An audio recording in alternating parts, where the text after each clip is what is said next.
So I've dug the holes here. They're 12 inches apart from that hole to this hole. And so I've done all of them. So now, let's drop our peanuts in.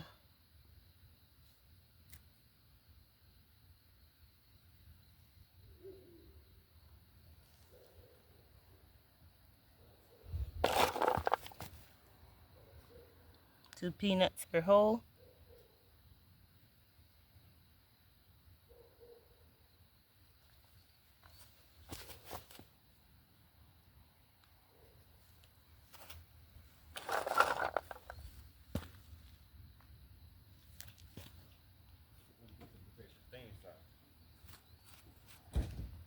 The little one was walking around here just now, picking the blueberries, and he kind of just covered up my holes. And my son is rushing me to get inside the house because it's kind of getting dark now. I think it's about 8:30.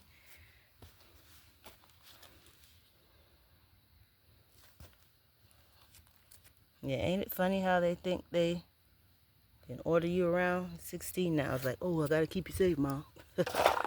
I appreciate it. I sure do.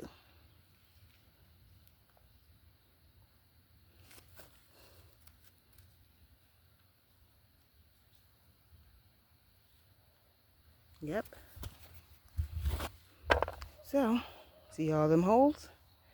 And this is right next to the blueberry.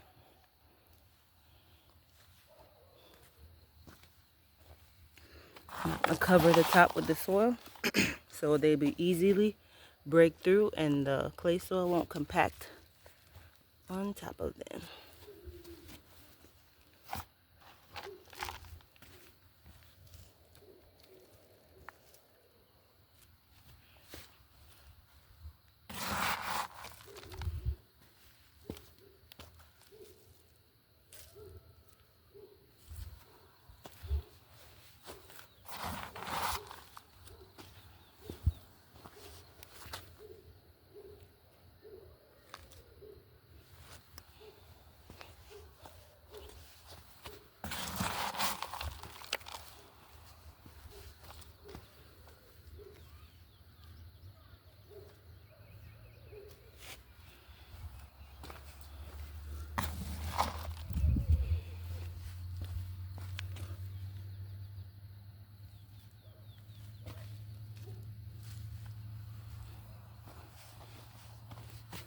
Another 2 handfuls and I should be done covering all the holes.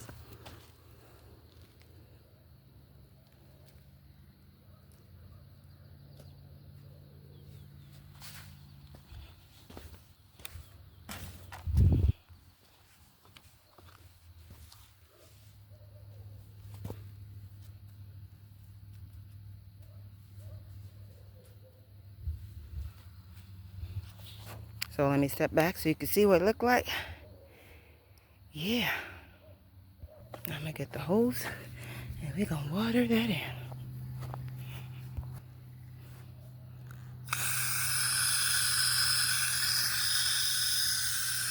Now this spot is a spot where we took the fountain out that we had planted tulips at. So this soil is pretty compacted.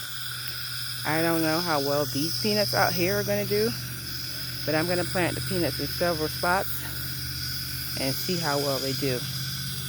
Now it rained earlier today, so the soil is relatively moist, so I don't need to do a whole lot of watering in right now.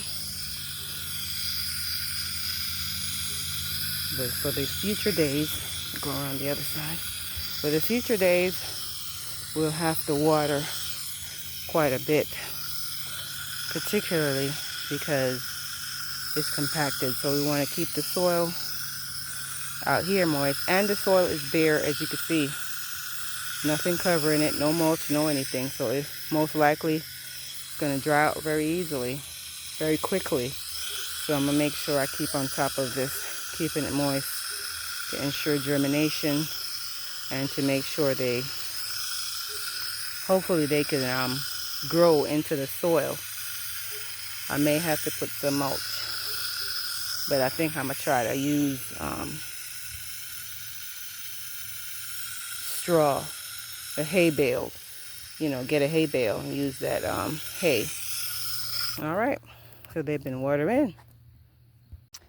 Hey everybody, it's your girl Vanessa, and today I'm out here. I'm about to plant me some peanuts. Today is May 24th, 2024, and it's about 7:30 in the evening, and I'm gonna plant me some peanuts. I follow Gardening by the Moon calendar sometimes, and I chose today because it says it's a good day to plant below ground food. I would have planted them earlier, but I kept forgetting that I wanted to plant peanuts. I just bought these seeds yesterday, and today is for below ground food. So I prepared this area by putting a little piece of cardboard right here, kind of kill the weeds down a little bit, and we're going to be planting right here. Now I'm going to water it in a little bit, make sure it's easy to dig these holes. I was digging it up a little bit. It was slightly challenging, so I'll just put it a little more water just to make sure it's nice and moist. I put the seeds in and it won't be difficult to make the hole. Yeah, that should be good enough. You can see the water settling, so it wasn't too bad. So anyhow, guys, these peanuts have to be 12 inches of spacing. So I got my tape measure right here. Roll it out, and we're gonna just kind of get an idea of what 12 inches looks like. From there to there. Okay, so I had about a good idea. So I could probably get 3 rows here. Yeah. So it's going to be about maybe 10 inches apart.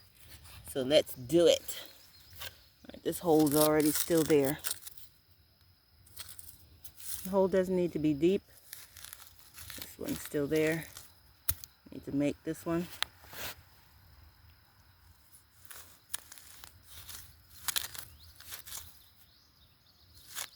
And say the peanuts need an ample amount of space, so about 12 inches between is about right. This should be about 12. I'm gonna put one in the middle.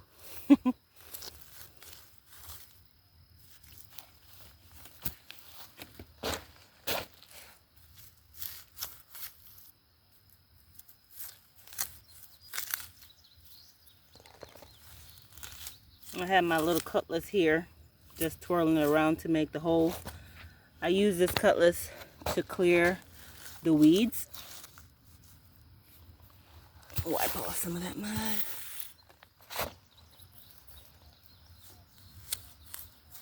Because this area does have quite a lot of weeds. Before I started planting in it, I just had my husband mow it down a little bit with the mower. So this was not cleared, like plowed up and cleared of weeds. And I don't know if I'll ever do that with any of my beds. But yep, clear enough for now. We'll experiment and see how they do. 2 in each hole. 12 inches apart.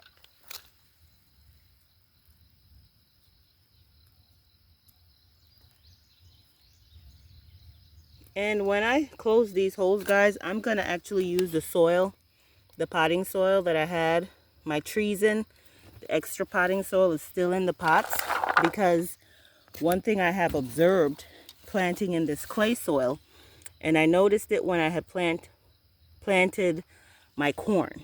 So I planted them in the dirt, and at the time when they say I should be seeing, oh, I'm sorry, that's too close. I put it in the wrong hole. At the time when they say I should be seeing, germination, there was nothing going on. And then when I checked it out, I realized the soil had compacted. I need to make another hole. The soil had compacted, and they seemed like they were having a really difficult time. So what I did was I got some soil in the garden in the back, and out here I got some mulch, that same wood chips that I just found termite in. these wood chips were in the fountain, the little mini fountain at the front that I had planted the tulips on. So we took that fountain out, moved the tulips, and had the mulch on the plastic. So I just repurposed it over here. This is a lot further from the house than that bunch of mulch that's there with the termite next to the house. So I may keep this, I may not. When the garden is over, I'll see how I feel about it. And I found out, guys, that when I water it, and let me show you right now. See how you can see that peanut? So you water it in. See how that dirt is going to fall right in? It's going to like cover it. And then it's going to create almost like a seal over the peanut. And it's going to be difficult for it to come up. It happened with the corn. And after I realized, I just spread some dirt over it. Some of the potting soil mix I had. But not the potting soil. I had in-ground soil. And I spread it over it. And within 3 days, I had the corn popping through. Because now that soil had created moisture in the clay soil that was below it. So now the corn could come through. So I'm not going to make that same mistake with this. I'm going to definitely put that potting soil that I have over here. And I know it's potting soil, but I'm going to use it because that's what I have.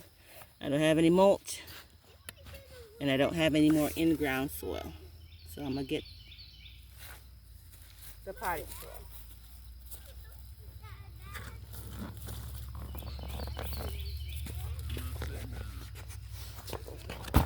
So there is my potting soil, still in the pot. And I'm just going to sprinkle it over these holes. And this is what I'm using to cover them. So it'll be easy for them to break through. Now I'm not going to spread the whole area, just each hole.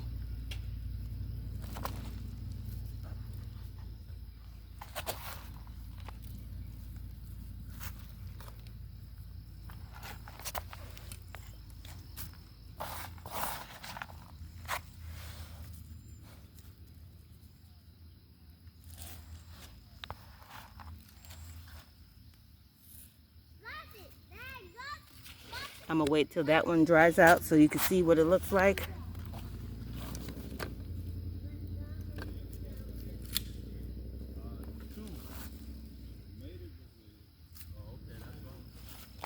Get some more.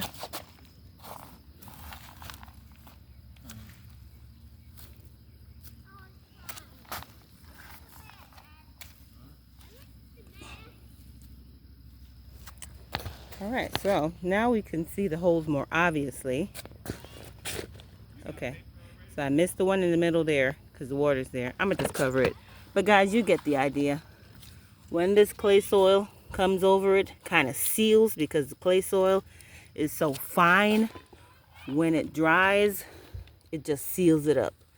And it kind of locked those corn seeds in there. They took a long time to come up. So I've learned I won't do that. Or I'll probably mix the soil in with something to keep it more loose so it won't be so compact. So there, my peanuts are planted, and I'll have an update video later on and on how it actually blooms and grows, because peanuts don't develop from the root, they develop from the flower that grows on top of the plants. The flowers drop down and reach down to the ground, get into the ground, and develop peanuts. So we'll get into that on the updated video. So let me just do a little update right now on this area right here, because I didn't do it in the last video. So I wanted to do a lot of watermelon. So right here I have watermelon. All those little green patches, most of them is watermelon. I have a little dill right there, and all those little green ones are watermelon. And I have a little bean right there and a mint in the middle. And I covered the whole area with the plastic. This is all the recycled plastic. I use these plastics to paint. Then I was trying to make a little mini greenhouse over the winter in my shed in the outer area. and this is all the recycled plastic. So I covered it so it kind of keep the weeds down, as well as when the watermelons start to grow and spread, they won't be on the soil directly. I'm going to have to punch some holes in here so the water can just run through, because I wouldn't want water settling on my watermelons. But yeah, that's it. And of course, right ahead of it are the grapevines that I planted. So yeah, this is right here in the front. I have some, what they call these turnip greens, some collard greens planted right behind them. I know it's a little weedy, guys, but I'll tell you shortly why the weeds are still there. I have broccoli right here. Then I have some corn with the beans. Of course, right next to this is the squash back there. And I also have okras.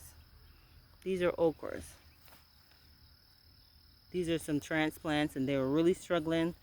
And then since then, I planted some seeds. So that's a seed that I planted that's just coming up. Direct seed. The other ones are transplants. Then right next to the corn are some lettuce. Now I planted these lettuce out here because I just want to experiment with the soil. As I told you, I bought all that bag soil and it's over on the other side. Out here, everything is planted directly into my native soil. So I have the lettuce next to the corn. So when the corn grows up, hopefully it will shade some of the lettuce and I'll have some good tasting lettuce. Back behind the lettuce is some bok choy.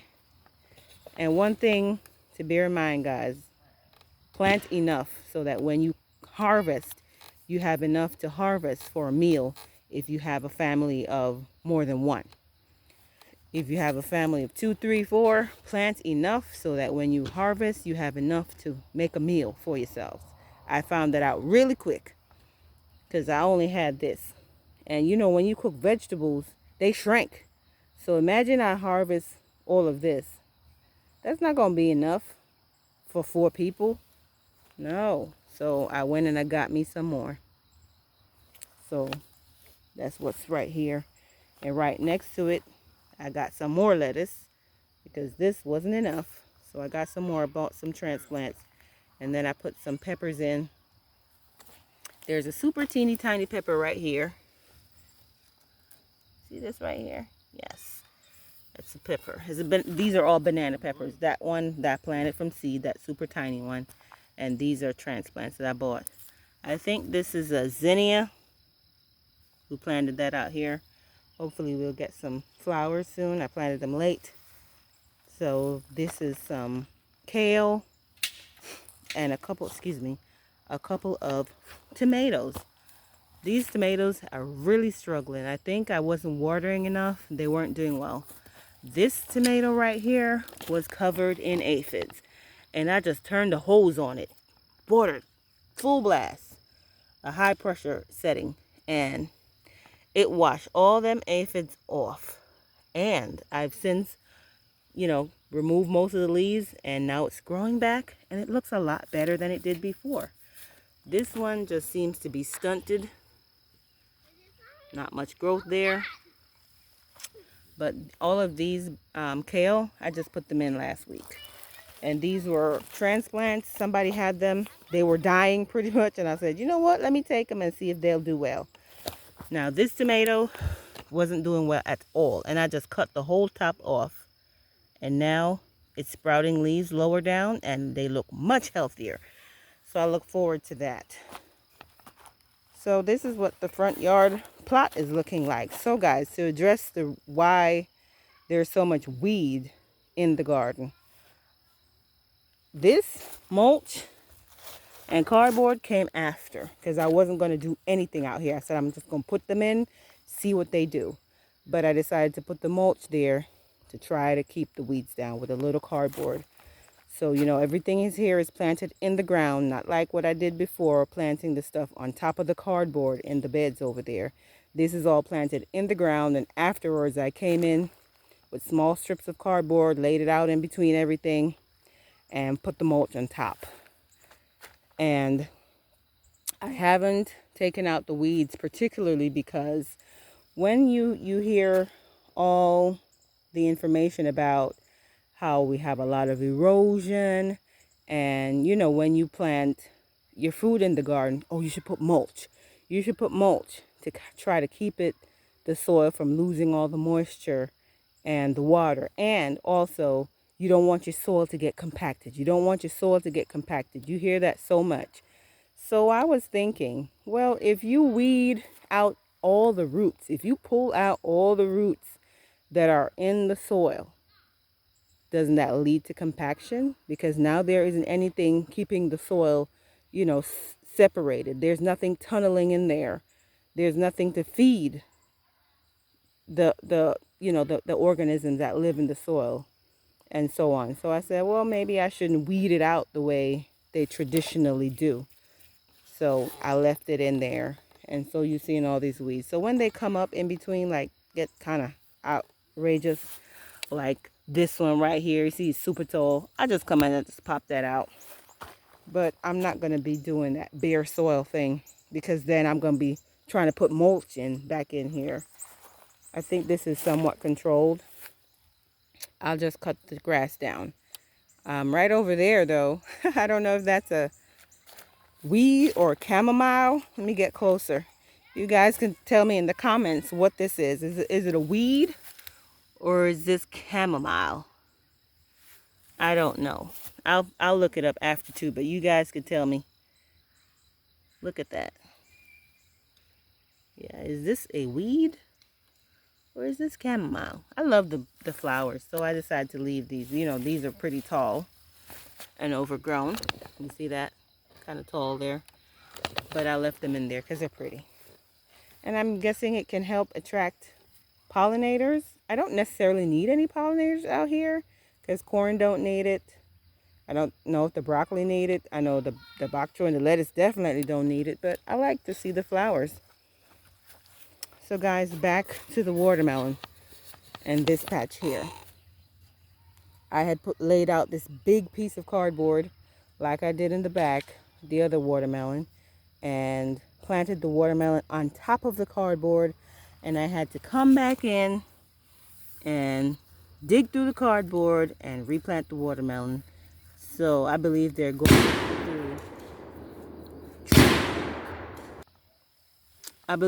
through transplant shock, and I see a lot of ants on here. And when I checked, I saw some little tiny aphids, so that's probably why they're struggling as well. Let me go a little closer. You see that?